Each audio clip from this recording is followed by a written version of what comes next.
Azərbaycan ədəbiyyatına Qətil günü, Xəzri, Saat işləyir, Sümürq quşu kimi dəyərli əsərlər bəxş edən Yusif Səmədoğlu 1935-ci il dekabrın 25-də Bakıda anadan olub.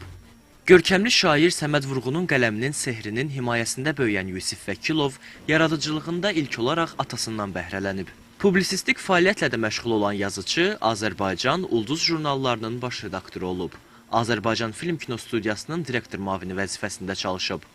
Ədəbiyyat və publisistikada qazandığı təcrübə ilə həmkarlarının yoluna da çıraq olan Yusif Səmədoğlu bu sahədə yeni addımlarını atanlara öz dəstəyi ilə seçilib. Mənim yaradıcılığımda isə Yusif Səmədoğlunun çox böyük xidmətləri olub.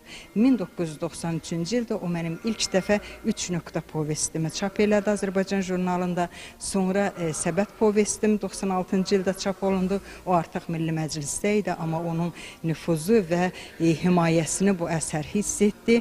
Eyni zamanda sonraki illərdə mənim hətta yetim povestimin çapında artıq Yusif müəllim həyatda yox idi.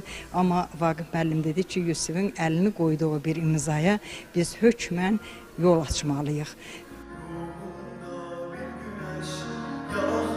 Şöhrət ordeni laureatı, xalq yazıçısı Yusif Səmədoğlunun 90 illik yubileyi münasibəti ilə Bakı Musiqi Akademiyasının nəzdində fəaliyyət göstərən opera studiyasında növbəti tədbir keçirildi. Tədbirdə çıxış edənlər Yusif Səmədoğlunun Azərbaycan ədəbiyyatındakı rolunu vurğuladılar, onun fəaliyyətinə nəzər saldılar. Geçen il dekabrın 25'inde böyük yazıcımız Yusif Səmədoğlunun 90 yaşı tamam oldu.